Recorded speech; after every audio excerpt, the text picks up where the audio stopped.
আমি শুধু প্রশ্ন আকারে রেখে গেলাম, আপনি নিজেকে নিজে একটু চিন্তা করবেন। অনেক ওয়াজ শুনেছেন, অনেক দিন চলে গেছে, কাঁচা দাড়ি থেকে সাদা হয়ে গেছে, শক্ত চামড়া থেকে চামড়া, শরীরের চামড়া ঢিলা হয়ে গেছে। কতদিন আপনি বেঁচে থাকবেন? মরে যাওয়ার আগে একবার চিন্তা করুন, আপনি কি কবরের প্রশ্নের কথা ভেবেছেন? সেই প্রশ্নের উত্তর দেওয়ার জন্য কি আপনি প্রস্তুত? আচ্ছা বলেন তো, কবরে কয়টি প্রশ্ন করা হবে? বলেন তো, সবাই বলবেন। আমার কথা কি শুনতে পাচ্ছেন সবাই? কবরে আমাদেরকে কয়টি প্রশ্ন করা হবে? 3টি।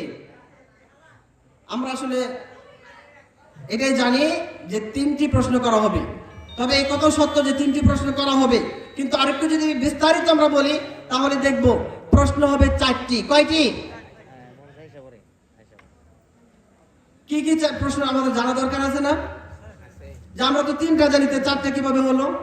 আর 3টা কেন? এখন আমি প্রথমে একটু বলে নেই, কেউ যদি এক বাক্যে উত্তর দেয় প্রশ্ন হবে 3টি, তার উত্তর সঠিক। কেউ যদি এক বাক্যে উত্তর দেয় প্রশ্ন হবে 4টি, তার উত্তর সঠিক। এটা কিভাবে হতে পারে? 4টিও সঠিক, 3টিও সঠিক কিভাবে হতে পারে? জি, প্রথম প্রশ্ন কি করা হবে? মার রব্বুকা, তোমার রব কে? তো মুমিন বান্দা কি উত্তর দেবে? রব্বি আল্লাহ, আমার রব আল্লাহ। এখন অনেকে বলবে আমি তো আরবি জানি না। সেদিন যে আরবি জানে সেও আরবি বলবে, যে আরবি জানে না সেও আরবি ভাষা জানবে, বুঝবে, বলবে। সেদিন শুধুমাত্র একমাত্র ভাষা থাকবে আরবি। তখন প্রশ্ন করা হবে মার রব্বুকা। মুমিন বান্দা হলে কি বলবে? রব্বি আল্লাহ, তোমার রব কে? উত্তর কে দেবে? এখন কোন ব্যক্তি যদি এই প্রশ্নের উত্তর মুখস্থ করে বসে থাকে, আমি আর সালাত আদায় করবো না, আমি আর মসজিদে যাব না, আমি আর ভালো কাজ করবো না। আচ্ছা বলেন তো, মরার পরে যখন তাকে বলা হবে, তাকে যখন কবরে প্রশ্ন করা হবে যে আমার রব্বুকা, তোমার রবকে, সে কি উত্তর দিতে পারবে? এই জন্য আমাদের ঈমান আমল যদি ঠিক থাকে তাহলেই না সম্ভব। একজন মুমিন বান্দা উত্তর দিবে আমার রব আল্লাহ, তারপর তাকে দ্বিতীয় প্রশ্ন করা হবে কি? আমা দীনুকা। সে বলবে আমি ধর্ম নিরপেক্ষ, আমার কোন ধর্ম নেই। এরকম বলে উত্তর হবে? সম্ভব হবে?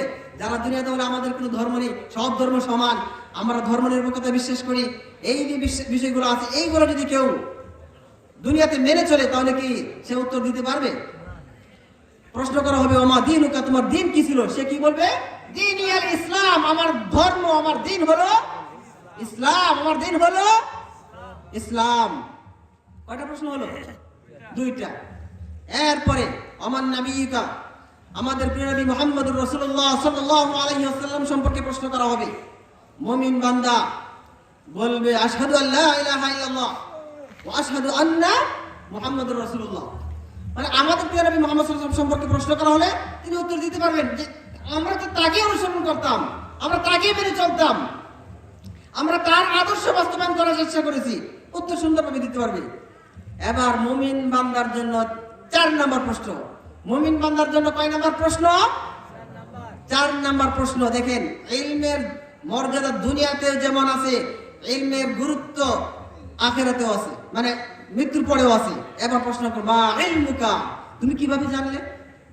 জানলে কিভাবে? এই যে তুমি বললে, প্রশ্নের উত্তরগুলো দিলে, জানলে কিভাবে? তখন কি বলবে? ক্বরাতু কিতাব আল্লাহ, আমি আল্লাহর কিতাব তথা কোরআন তেলাওয়াত করেছি, কোরআন পড়েছি, কোরআন বিশ্বাস করেছি, কোরআনকে আমি সত্য হিসেবে জেনেছি। এবার বলেন আমরা কতজন কোরআন পড়তে পারি? ভাইরা আমার, আমরা কি কোরআন শিখতে চেষ্টা করি? কোরআন পড়তে জানি না, শিখতেও চেষ্টা করি না। তাহলে কিভাবে উত্তরটা দিব যে আমি তো আল্লাহর কোরআন পড়েছি, আল্লাহর কোরআন জেনেছি, আল্লাহর কোরআন বিশ্বাস করে সেভাবে মেনেছি? তাহলে 4 নাম্বার প্রশ্ন কাদের জন্য হবে? মুমিনদের জন্য হবে। কয়টি প্রশ্ন? 4টি প্রশ্ন। আর মুমিন যারা না, মুশরিক, বেঈমান, কাফের যারা হবে, তাদেরকে প্রশ্ন করা হবে মার রব্বুকা, আমি জানি না, ওমা দীনুকা, জানি না, তারপরে কি? আমার নবীকা, আমি জানি না। তুমি জানোনি, জানতে চেষ্টাও করনি, 4 নাম্বার প্রশ্ন তার ব্যবহার হবে না। তুমি জানোনি, জানতে চেষ্টাও করনি, তখন থেকে তার আযাব শুরু হবে। আমি ওইদিকে যাচ্ছি না, শুধু এটা আমি বলার জন্য এটাই বললাম যে এখানে ইলমের যে গুরুত্ব দুনিয়াতে যেমন আছে, কবরেও আছে। কবরে বলা হবে 4 নম্বর প্রশ্নটা কি হবে? মা ইলমুকা, তুমি এটা জানলে কিভাবে? এই জন্য আমাদের জন্য ইসলামের মৌলিক বিষয়গুলো সবার জন্য জানা ফরজ করে দিয়েছেন কে? আমাদের প্রিয় নবী মুহাম্মদুর রাসূলুল্লাহ সাল্লাল্লাহু আলাইহি ওয়াসাল্লাম। যদি কেউ জ্ঞান অর্জন করতে চায়, আল্লাহর নবী মুহাম্মদুর রাসূলুল্লাহ সাল্লাল্লাহু আলাইহি ওয়াসাল্লাম বলেন,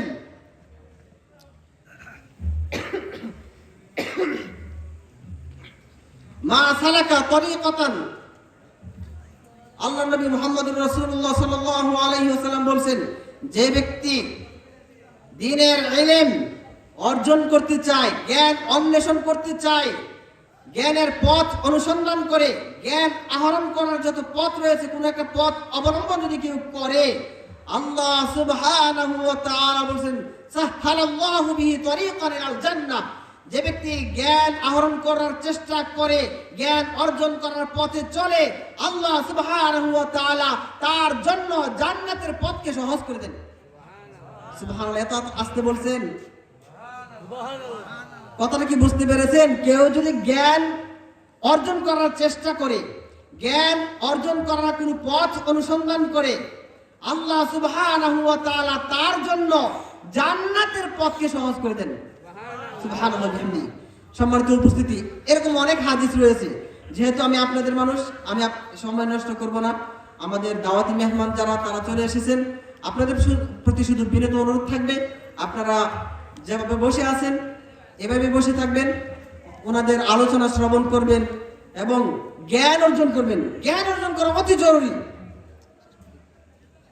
জ্ঞান অর্জন করা অতীব জরুরি।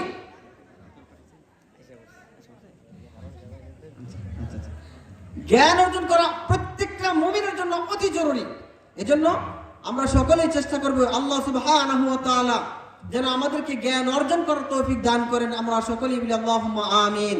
ওয়া আখিরু দাওয়ানা আনিল হামদুলিল্লাহি রাব্বিল আলামিন। আসসালামু আলাইকুম ওয়া রাহমাতুল্লাহি ওয়া বারাকাতুহু।